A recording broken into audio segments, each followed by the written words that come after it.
Well, hi, and welcome to episode 88 of Finding Your Way Through Therapy. This is YouTube channel, also episode number 23. So if you didn't know, you're going to be on video, but I think you already knew. It's great to have three people that I've actually had before on the show. One that I consider a great friend, Courtney Romanowski, who has an office next to me, but truly just a good friend, which is always nice to have a friend that's on. Stephanie, you've been on twice. This is going to be your third time. I feel like I've developed a friendship with you and so happy to have you here. And Morgan, it's funny because we met through not even like the regular ways of meeting for podcasting. And yet I think we've kept in touch for the most part since then. And wanted to also say that you were, all three of you were part of my 12 favorite episodes this year. Last year, 2022 is last year. So I wanted to mention that, but I wanted to welcome you back to the show. Thanks, Steve. Thank you. Really nice to see you guys. And what I would like you to do is, because maybe people didn't get your episode, maybe didn't catch the repeat because you were also both, like all three of you had a favorite episode or most popular episode. So you were also refocused twice besides being here a few times. So maybe if people didn't catch that for some awful reason, if you could introduce yourself. And I'm going to start with Stephanie first. Sure. Well, I'm excited to be back. I love these conversations because I learned so much in them. I am Stephanie. I am an artist and a coach and a consultant and facilitator based in New York City. And my work is around executive and leadership training and coaching and workplace culture. So really interested in how are we creating workplaces and environments that are human centric and bringing it back to the people. How are we creating spaces where they can sustain their energy from a holistic perspective so that they can perform their best? And so I do that through trainings, I do it through workshops and then coaching. I'm a certified professional coach, not a licensed therapist, though I have a master's in clinical psychology. And all of my work, it comes from the first and foremost lens of who I am, which is an artist. So dancer, musical theater, creator, director, choreographer. And so arts and expressing yourself through the arts has been a really big part of my journey. Also someone who goes to therapy every week, had my therapy session this morning. And very much arts are part of even my therapy sessions with my therapist, and and just really understanding the mind body spirit connection. And so a lot of the work I do with people is around getting back into their body in a somatic way, and a lot of what I do with people is around stress. So how are we redefining our relationship with stress so it's working with us and for us and not against us? There you go. Well, I like your intro because that's kind of like what we are, very complex people who do many, many things. So I really appreciate that. And we're not one singular role. And I think that's important, and would love to hear more about the mind body connection because I can see that with everyone here already, but let's put it on the table that we're going to talk about that. Courtney, how about you go next?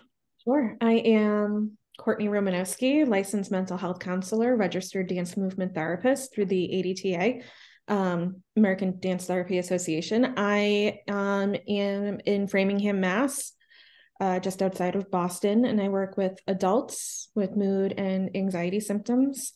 I do mainly talk therapy, but do integrate dance therapy through breath, body awareness as an assessment tool for myself. I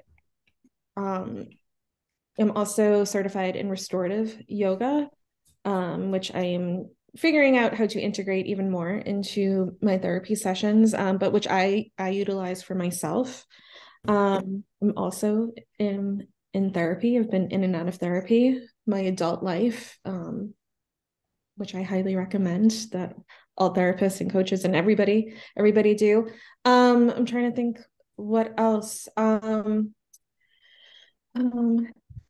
Yeah, we'll get into it, I guess. You got it. You forgot you got an awesome office because of someone you know. Right. This guy many years ago who was my supervisor, yada yada yada. Probably why I'm doing so well in my professional life. Yada yada yada. I'm a friend. Yep. Steve, be so. Hey, you know what's funny is I completely forgot I supervised you. Yeah. Well, I think our first conversation was about the Bruins.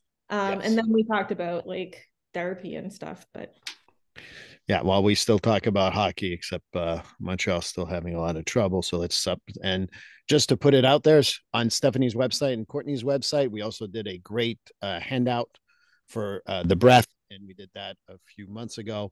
Please go to their website. We'll put that in the show notes so that you can also access that. So I'll plug if you don't plug. Morgan, how about you introduce yourself?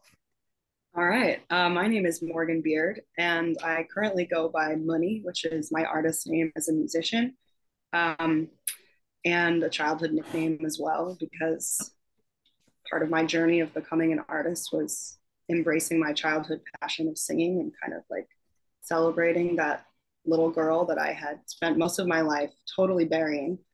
Um, and my background is as an art therapist, and I've spent a good deal of my life, as you guys, in and out of therapy. Actually, not in therapy at this exact moment, which is really bizarre to realize.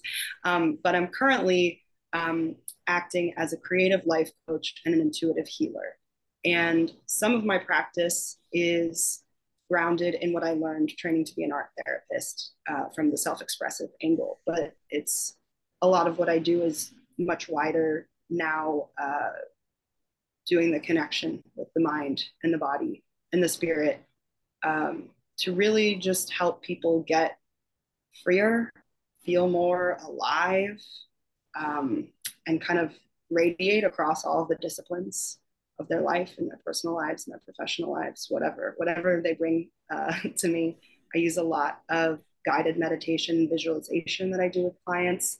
I do embodied stuff as well. Like I work with a client who loves to dance, and with her, we kind of like dance out her limiting beliefs. And I've worked with people that are in music or are poets, and a lot of my practice is really following the thread of like what's alive for whoever comes to me. And I love learning from and with my clients and kind of sharpening my own intuition in that practice. You know, Morgan, you were the first one to ever tell me that, you know, you do use creative outlets. You are a podcaster. And I always remembered that you were the first one to say that to me. And I really appreciate that. Then I realized as a therapist behind my office, there's a nice, what they call a rail trail. And sometimes with my clients, instead of sitting in an office, we go for a walk. And that movement is also part of expressive therapy in some way. So I give a lot of credit to you, Morgan, for waking that up in me and noting that. So it might be helpful to start talking about movement therapy. And I don't know who wants to go first, because how would you define that? I just defined it as a walk on a rail trail, but that doesn't mean that's the truth. So I don't know. Let's start with Morgan. Let's do the reverse here. Sure. So for me, the way that I think about movement, which kind of comes from my foundation in art therapy, was making the connection that all of these ideas, thoughts, things that we experience as going on in our brains, in order to kind of get them out of ourselves and look at them and work with them, they have to be exhibited in some kind of kinetic way and actually move through us.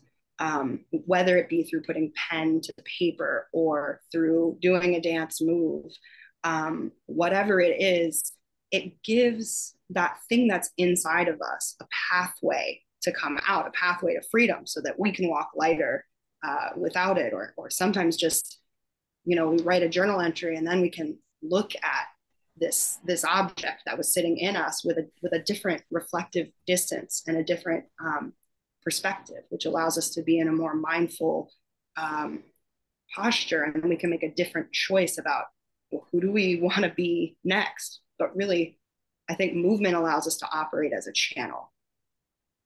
And I think that what I would, when people go to the YouTube channel, I hope they do, you'll see the movement while you were saying that. And I thought it was actually very eloquent to go with what you were saying. So just wanted to mention that for those who are listening to the podcast. Or ones on the YouTube already saw it, but for people who listen to the podcast, really worth the time, because it is absolutely true. It's almost like what you were saying was more mesmerizing because of your movement.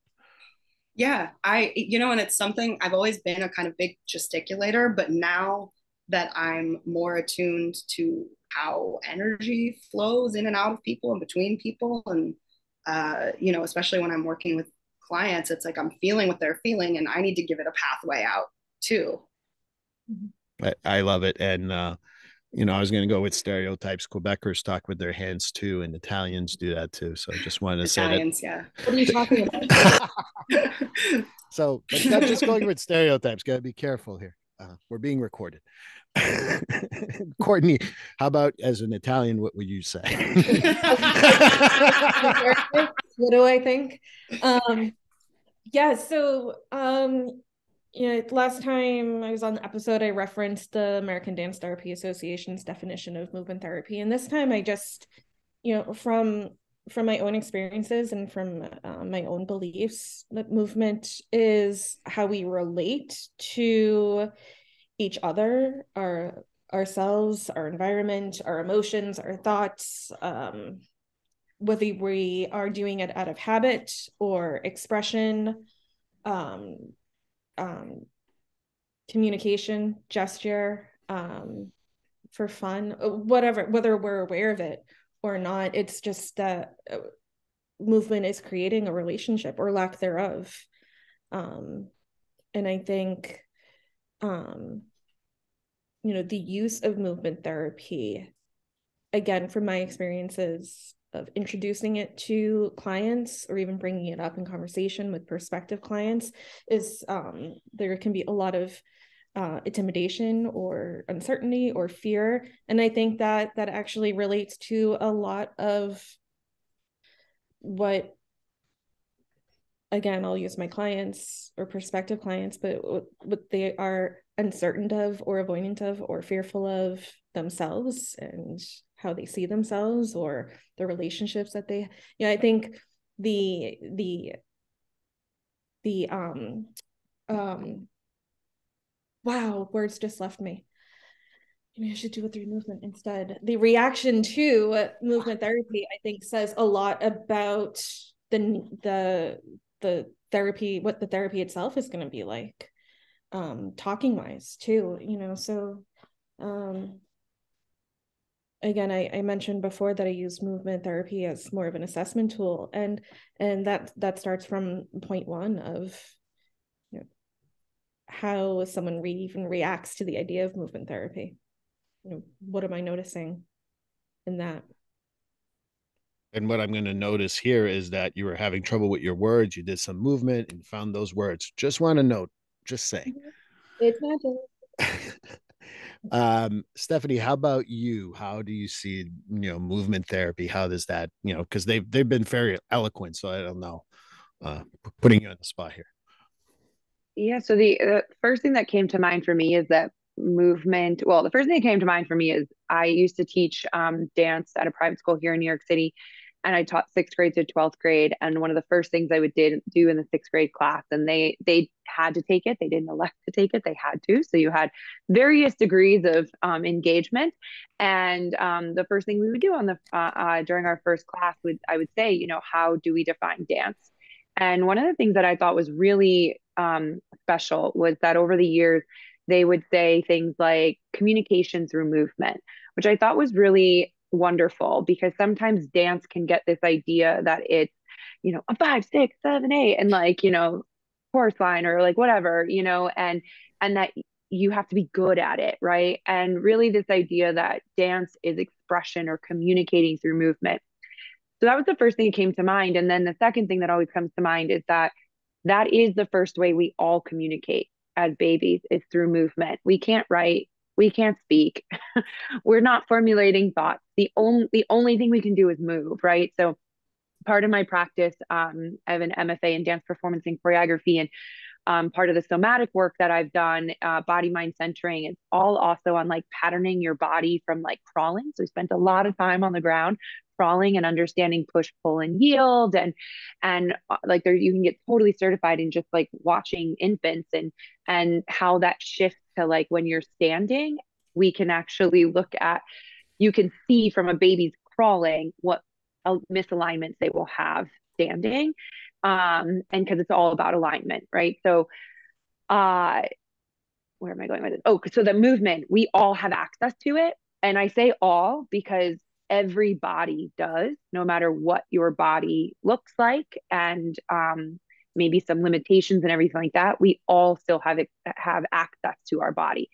With that, coupling on like my background in stress and stress management, stress lives, like physically lives in the body, like the brain and the ego may hijack that creates it, but we feel it in our body. So already Courtney and Morgan said some really beautiful things about the energy and all of that.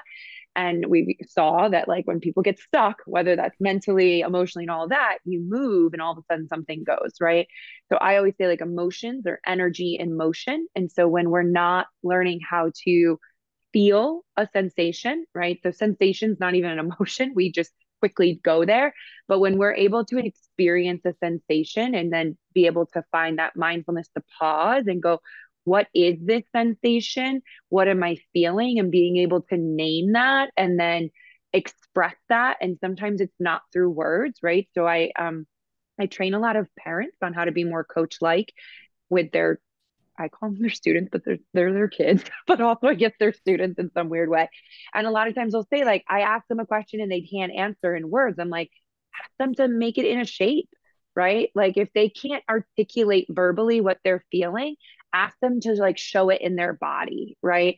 And do that, right? And so we can sometimes, and I know for myself, like I did just very much express my emotions so much through my body and through storytelling with my body that I do sometimes. And one of the reasons I have been in therapy is to how do I articulate that for myself out loud and to others, because I was just used to doing it through movement all the time. So I was actually like maybe the opposite of some of the people that we work with. But I always just think it's really important that we remind people that everybody's a mover.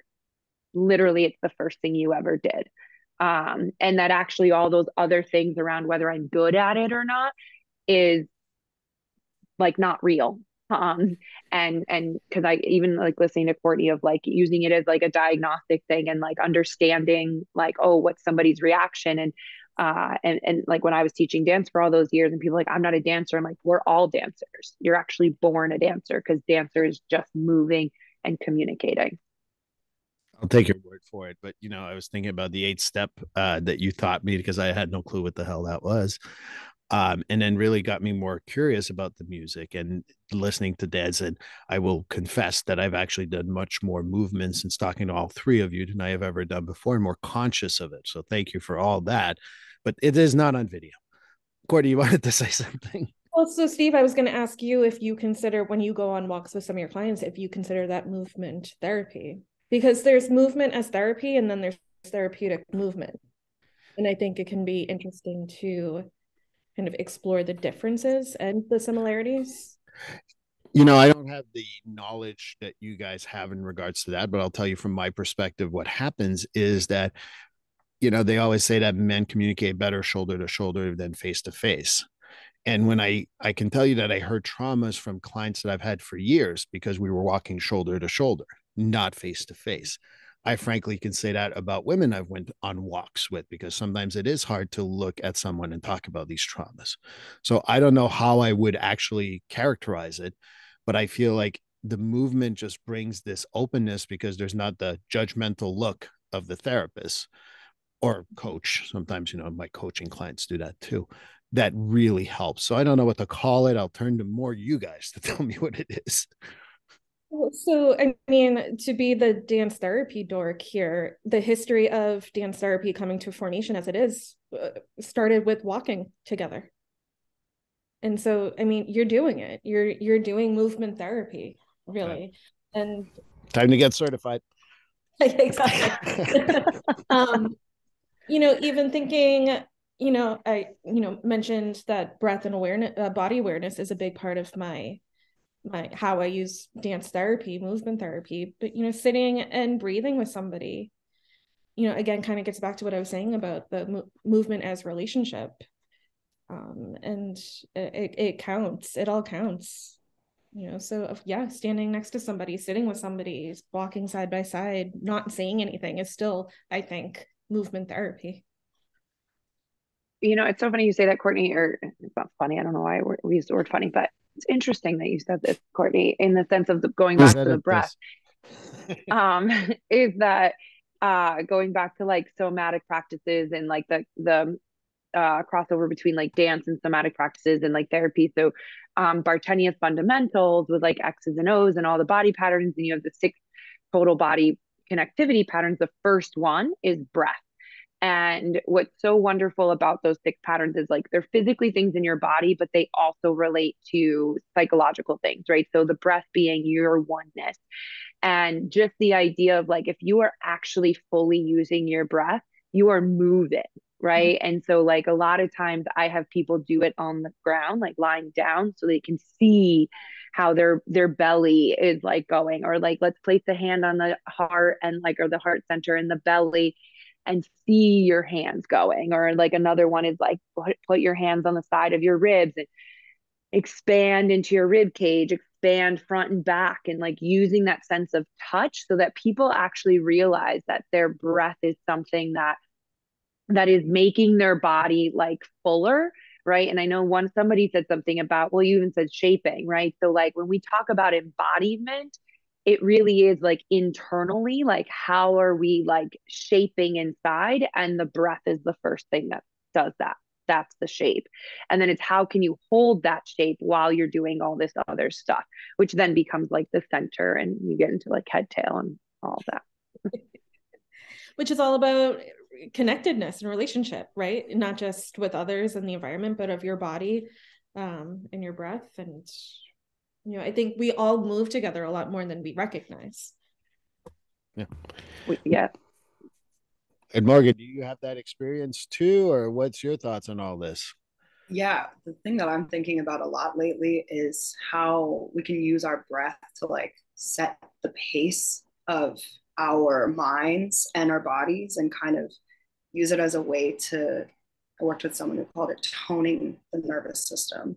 And it's setting that pace. So if you're experiencing like anxiety and fear, and your nervous system is starting to ramp up, your breath is quickening, your chest is tightening, and your body's kind of like attuning to that frequency of tension or urgency or fear, you can slow the breath down, and that acts as a way of like setting the pace. Either we can breathe consciously faster and hyperventilate, and that achieves something, or we can slow it down and get more conscious, and it literally slows our thoughts, it slows our body, and it kind of puts us in a different again perspective, where we can maybe see things more clearly. We're getting out of a place where we're like reacting to the emotions that are there. We're like looking at them versus being in them and immersed in them, and kind of have that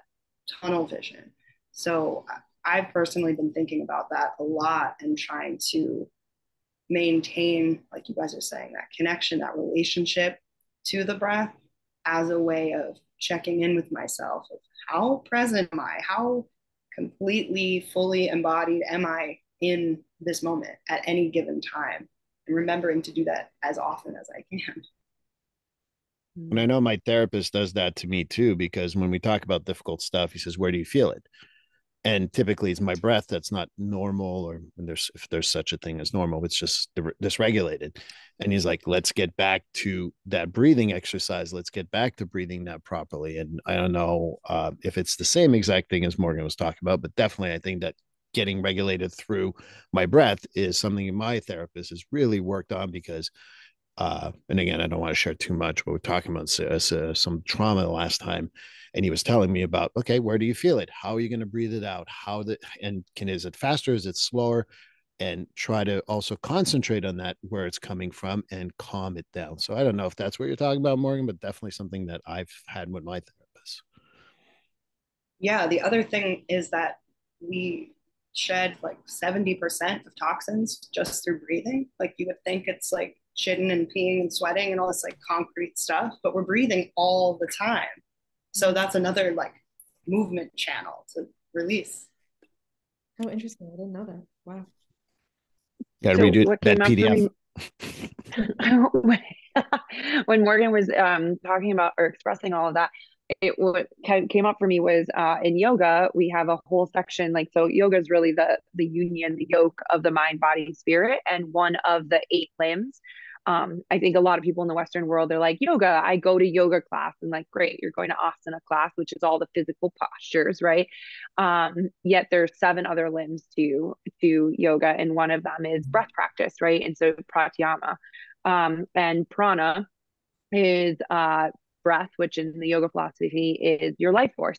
And so when Morgan was saying like the pace, how do I want to set the pace or like my rhythm for what I'm doing? I'm coaching a lot of high schoolers right now, are going through auditions for college programs, for dance or musical theater or theater. And I do their confidence coaching, and we will talk about like what happens when you get nervous. Are you someone who gets really anxious and you're like really up here? Or are you someone who kind of like avoids and like disengages and like sinks into themselves? And when they can understand like where they are, right? Because sometimes they may be different depending on the day or, the environment they are. But if they can be mindful of going, oh, I'm starting to like close down and like detach, then there's a specific breath practice I will teach them that like will help them to get fiery and get present and like get the energy going so that they're like, yes, let's do this. But I would never have that person who's like, here, do that breath practice instead. Let's do, 3-part yogi breath so that you start getting grounded and come back to yourself and like find your own bubble again. And so it's just another way of sharing that the breath really changes our energy. And then when we change our energy, that changes the way we then start thinking, right? Because our oxygen and all of that is shifting as well. And so we actually have control over that, which I always have to remind myself, like when it's like, oh, I don't like everything's happening and I have zero control. It's like, actually, no, I can choose to practice a different breath practice that will change. Now I'm going to take what Morgan is saying. That's going to change my pace, right? And that's also going to change the way I'm thinking, which is going to change the way I'm showing up to the thing that I'm trying to navigate. I'm going to let you go, Courtney. I know you have something to say. I've known you long enough. Well, no, throughout all of our conversations so far, what I'm realizing is that we're talking about this process, right? And it's not about necessarily, as expressive artists, it's not about the final product being like the perfect technique or the perfect art piece or the perfect song, right? We've been talking about this process of getting there and of being able to do it, as opposed to, again, having this picture perfect thing at the end to be like, yes, I did it. Like, yes, that could feel good at the end of it. But it's just I just noticed that we haven't talked about like the art itself, whether it's movement or art or music. I think there's importance in that, especially for people who haven't done expressive art therapy, to know that it's not about the final product necessarily. I see Morgan like nod, and so I think she has something to say here. So I'm going to step back here. Well, it's like I can't possibly more aggressively agree with everything that's been said. But with that specifically, the fact that the year changed over recently. I don't know if anybody noticed, but what?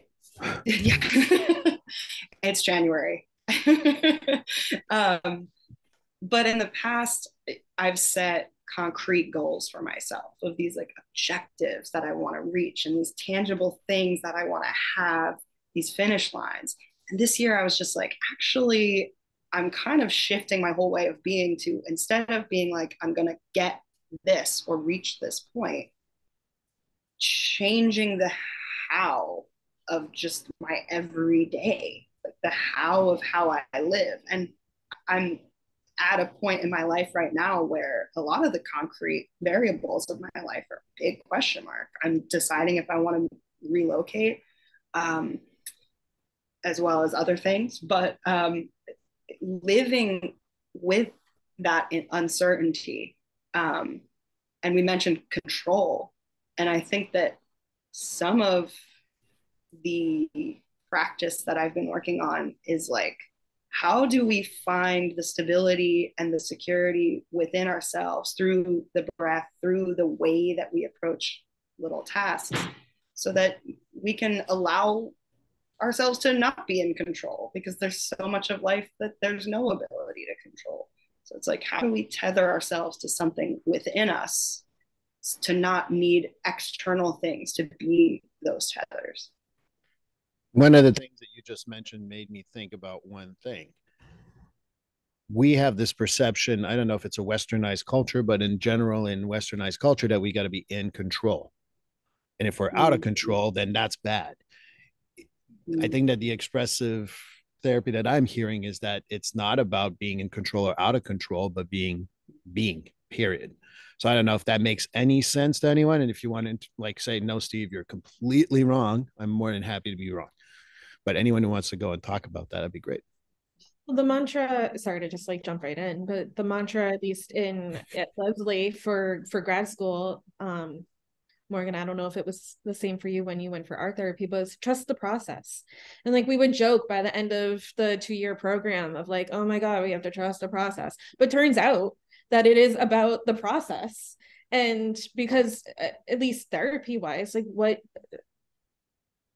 again, from my experiences, what's this final product that we're going for? It's not control, because no, we're never really going to reach that. It's not this picture perfect life or fill in the blank here, but it's about the process of living every day, whatever that means every day. I don't know where I was going with that, but that's just kind of like again, it's not the product. It's the process.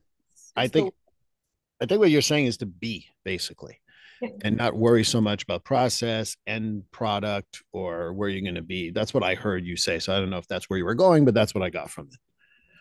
And again, it's not about where we're going. And not to knock people with goals or who are looking to have this product, whatever the product is, because these things are also important, right? But it's, for me, not getting caught up in doing certain things, moving certain ways, breathing a certain way to get to that product, but of that product being from expressing and breathing and connecting and really. I was just telling a client, like, I'm sorry, go ahead, please. No, you go. I was going to say, I was just sitting right here like an hour ago telling a client, we're always going to be setting goals. There's always going to be like some objective that we're moving towards. So to act like any one of those objectives is like the thing we have to jump into, like it's the most urgent, that we abandon the art of living along the way, is like a total falsehood, because there's always going to be that thing. It's all process. It's all process, baby. Yeah. I really like that idea of the art of living. I hadn't like that I hadn't heard that before. And actually, what I was going to say goes really well with what you're saying is, I have not watched the documentary yet, but I'm listening to a podcast right now with the therapist, the Stutz documentary, Jonah Hill and his therapist, and something that they talked about, and this goes to like what both Courtney and Morgan were saying about, there's always that thing, right? There's always that goal, there's always that something. And he was saying how everyone, like most people, are like trying to find their happiness, and they have this picture of what happiness is going to be, this snapshot, right? And the challenging thing about that is a snapshot or a picture, it's one dimensional. There's no depth, there's no levels, there's no any of that, right? And so they have this idea in their mind, and it so resonated with me, because when I left my full-time job to fully commit myself to building my coaching and consulting practice, I had an image of what this was going to look like, and what I thought it was going to feel like, and what it was going to be like. And also in around like who I was dating at the time, the different things where we were living, all of this sort of stuff. And a lot got like pulled out from, like literally the world just like crumbled under my feet. And this vision that I was so attached to was no longer, like, it was not there. And I felt so lost. And here I am, like working for myself and all of that. And it was like, okay, how do I go back? And one of the things that I'm so grateful for, growing up as a dancer and doing arts and all of that was like, how can I go back? And I'm so much better about it in the dance studio and in the theater rehearsal room to be like, things could be like literally imploding in front of me in a rehearsal. And I'm like, it's fine, trust the process. It's going to be great. It's all going to come together. And yet I'm not as good about doing that in my life, in my personal life, which is why I'm going to remember now, Morgan, the art of living. Because I will be like, oh, I have to get to this thing. I have to get to this thing. And I was just saying in therapy this morning that I was like, here I was like waiting to be where I am now. And I'm here now going, but I don't know what's next. And I don't know how to do this. And what is this? And what is that? And I don't know what the vision is. And yet, like 2 years ago, Stephanie was like, yeah, but this is how you're supposed to feel there. And then I'm like, oh, there's something wrong with me.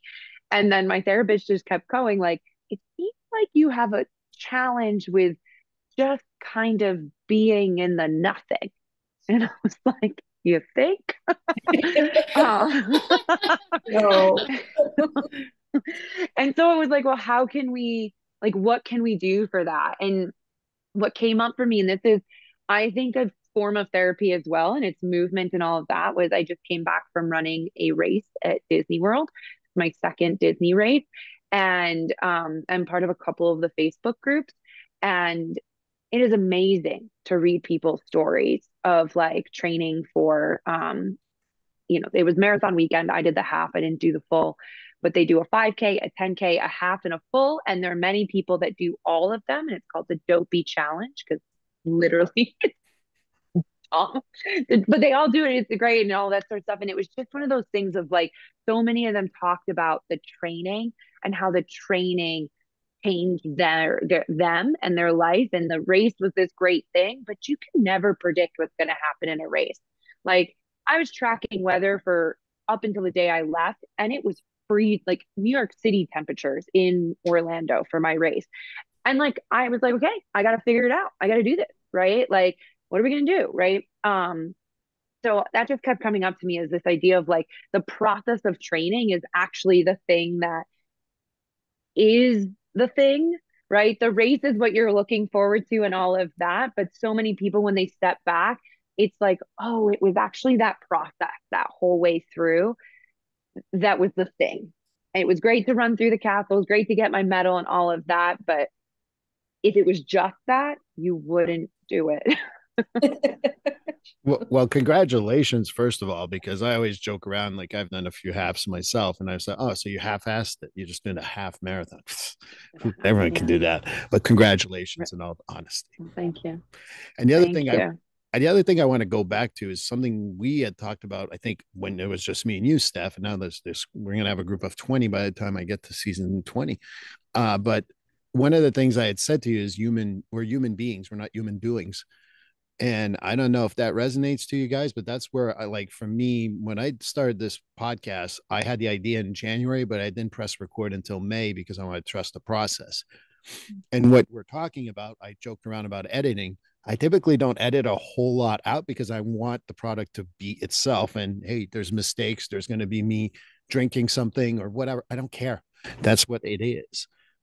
So I don't know if that resonates to you guys as expressive therapists or people who work in this field and that way, but I just think that being human doings is always what we're kind of like focused on. I'm just a human being, in all honesty. I don't know why this came out to my mind, but well, first of all, I loved when you said that, and I use it all the time now. I always give you credit though. Probably not mine either. The question. Nothing is any of ours, really. We're all just recycling things in a different, through the lens in which we're viewing everything, which is great. I think that's wonderful. My question that came up for me this time as you were saying that is, how can we continue to be while we're doing, right? Like, how can we continue to be? Because I was thinking about the race again. Like, you're doing a lot when you're running, no matter whether it's down the street or 26.2 miles. But how can you be in it while you're doing it? And like, one of the frameworks I'm trained in is called core energy leadership, and it's a 7-level framework, and we're in and out of these levels all the time. And level 7 is the highest, and it's the highest awareness of consciousness, and like no human can be up there. but we can tap into it. We can learn how to tap into it. And the rest of the levels are there because we're human beings, right? So we need those levels. But when we're in level 7, we're able to both be outside of ourselves and be in ourselves at the same time. And that's something I'm continuously trying to figure out, like in my own life. And a lot of like what I do with people is like, I'm trying to figure it out. And then those are usually the clients I end up attracting. And not that I'm ever in coaching, we don't tell, we just ask and hold space and mirror back and everything like that. But then I learned so much about where I'm at by mirroring back from my clients, and this idea of like, how can we be in it while also being out of it so that we're not attached to whatever the thing is, the doing, right? So that we can stay in the being, if that makes sense. I have my own answer, but I'd like to hear Courtney or Morgan or Money. I'm going to try to do it right. I want you guys to go ahead and try to, because I have my own view, but I'd love to hear both of you what you're thinking. Money, would you like to go? Sure. I was thinking a lot about the breathing while you were talking, because it's, I mean, it's sort of choosing to center your awareness, I think, like within on a process as it's happening to you. And like, I think of it also as kind of trying to keep the space of your awareness like clear, but through focusing it on a particular sensation. And like most commonly, I use breath as an anchor when I do visualizations and meditations with people. And you know, all these things we're talking about are moving meditations. Like meditation's just a word. It doesn't necessarily mean like I'm sitting here like this, like.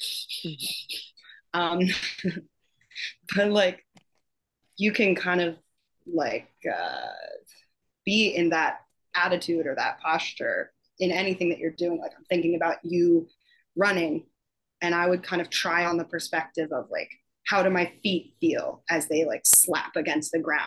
How does my heart feel as it pounds against my chest? And trying to direct as close to 100% of my awareness to fully inhabiting that part of my body.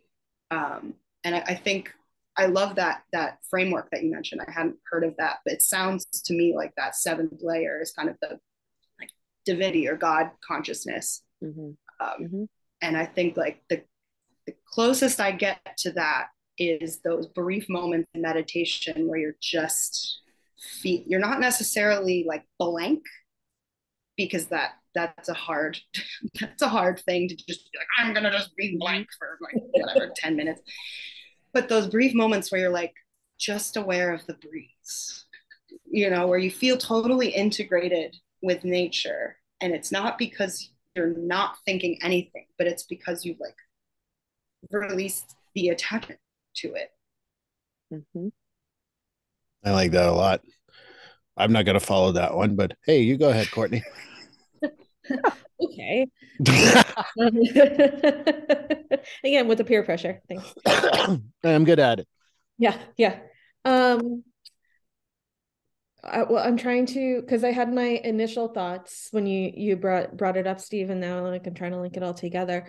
I was brought back to, you know, being a dancer, growing up being a dancer in the studio, and the point being, you know, technique and learning the routines and looking a certain way, versus the yoga that I'm doing now. And you know, I've gotten to a point in my yoga practice where I'm not judging myself not often judging myself, and I'm doing it for me. And I child pose my way through classes sometimes, and I'm okay with it. And how different that is versus the dancer that's still in me. And oh geez, this is when I wish you would edit more, because now I need to get back to my train of thought. I just want to say, Courtney, that I love how you said that, because that's exactly how I felt when I started doing yoga. Was like the dancer in me like would not shut up about like, your leg's not high enough, why are you falling over, like you were able to do this yesterday, why can't you do it today, you can't take a break. And so I love that, you're saying that you give yourself permission to be like in child's pose the whole time, because it took me a really long I actually rejected yoga many times because the dancer in me was like so Yeah. like judgy. And then Yeah. it was like, no, actually the yogi in you needs to come forth. And when I started doing that, I actually became a better dancer because I I put the like judgy dancer away and like brought them both together, right? And integrated it. It was such a big thing when I was teaching. I was like, and this is no dig on any teacher I had or any your teacher. I mean, it's Yeah. definitely a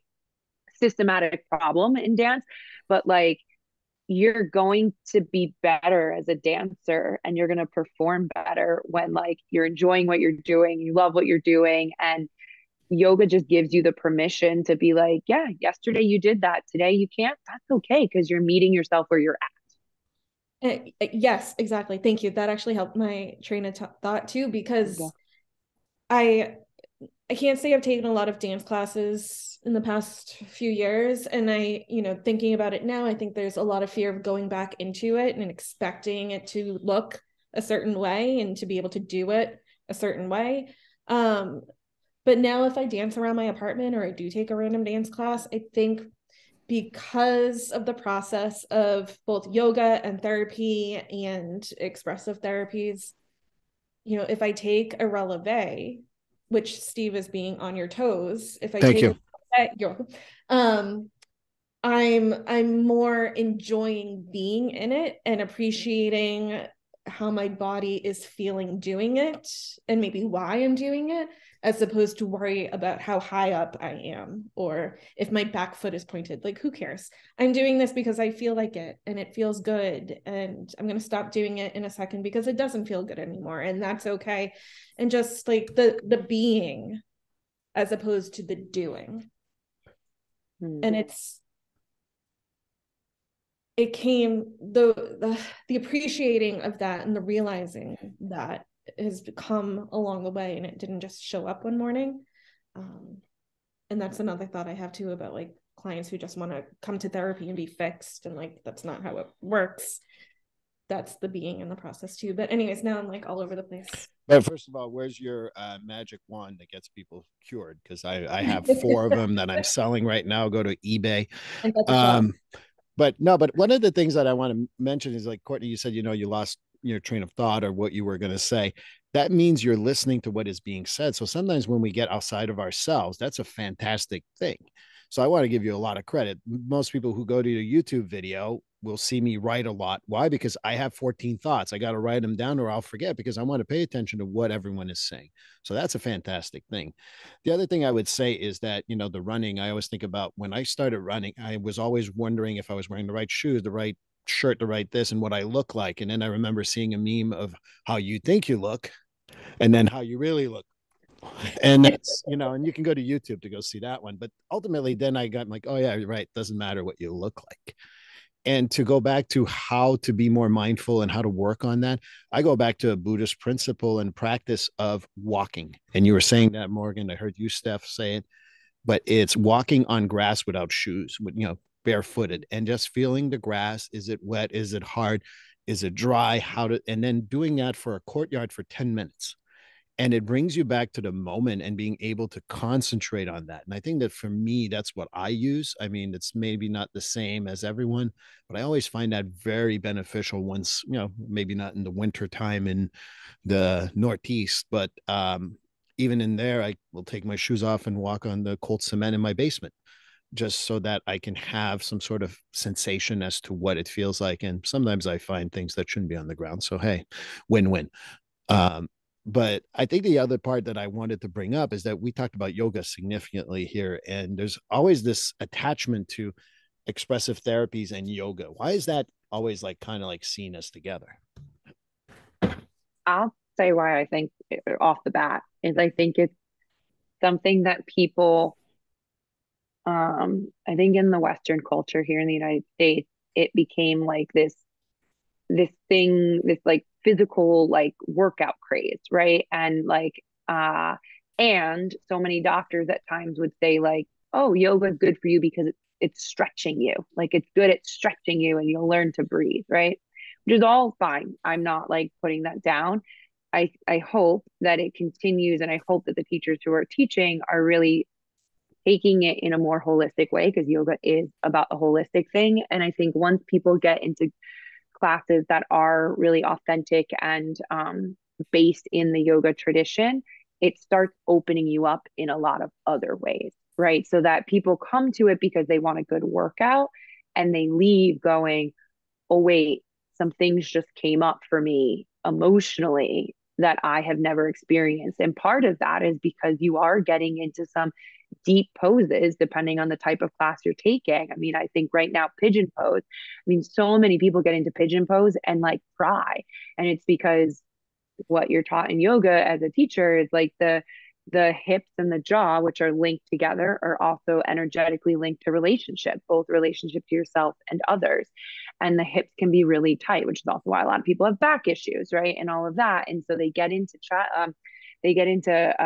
pigeon pose, which is opening up the hip area, and it's releasing, right? Like the actual muscles are releasing, the energy releasing, the fascia is releasing. And we can get a whole conversation about fascia and like how like literally our trauma and our emotions and our stories live in our fascia. So you start releasing all of that and you can't help yourself. You just start like crying, and it becomes this release in another way. And so for some people, I think that once that happens, they're like, I can't do this anymore. And others, they're like, oh, like that opens me up to this, and then allows them to be more curious about other modalities that might help them in a therapeutic way. So that's one of the reasons I think is that it became a like cool thing to do, and then has started to open up to other people. And I think that the yoga world also has been really trying to create more spaces for yoga therapy and embodiment and somatic and all that, because none of them, yoga inherently is not any of those.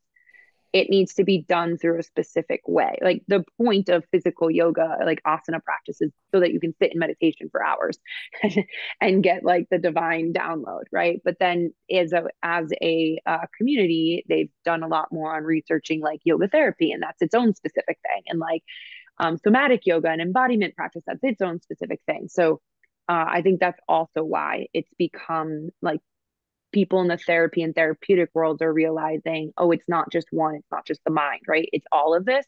And yoga is one of those things that I think is the gateway for a lot of people. The kind of That's good. Sorry, go ahead, Steve. Yeah, no, Morgan. I was just saying, like, wow, that's a hard one to follow. Good job, Morgan. Go ahead. Or money. I'm sorry. Go ahead. It's okay. Really, don't stress about it. That's my only rule about the name thing. So as you were talking, Stephanie, I was making the connection that like they're both integrative. Expressive therapies and yoga are both integrating, working on all these different channels simultaneously. And that's where like the healing is taking place, and like thinking about bridging like black and white thinking about like paving an energetic pathway between these things that are stored in us, locked in our brain pathways, locked in our bodies, giving them a channel to come out, connecting those dots. And both of those modalities offer that inherently. Like yoga is inherently a mind, body, spirit practice, whether you go into it for that or not. Courtney, anything to add on this? Well, just to kind of link it back to stuff we were talking about earlier, expressive therapies and yoga are all about the process, right? You don't, at least in my experience, go to a yoga class and jump right into warrior 3 and right and eagle pose or whatever, and it, you work your way up to it and you do what you can to get there, linking breath and money, exactly like what you said. It all of it is about the mind body spirit connection. And so it feels,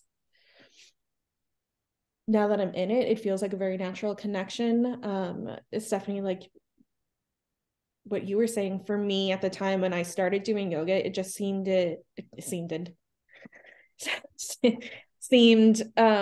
more easily accessible, or the, I don't want to say the trend thing to do, because I'm not necessarily one to do something because it's a trend, or I don't think yoga is necessarily a trend for everybody. But it just seems like, well, it's there. I'll try it. You know, adult dance classes in my area aren't as easily accessible. So yoga is, it's right there. So I'll go do that. And I'll be good at it because I'm a dancer, and I can, you know, again, to go down that rabbit hole. But it just, yeah, I think it just seems like a natural, to sit back and think about it. It seems like a natural fit. I really appreciate what Money said about like they're inherently both like all integrated experiences, because like, and you were talking about like the black and white, the binary thinking. And so I teach yoga at a college here in New York City, and we read the sutras throughout the semester, as well as practice the asanas and all that.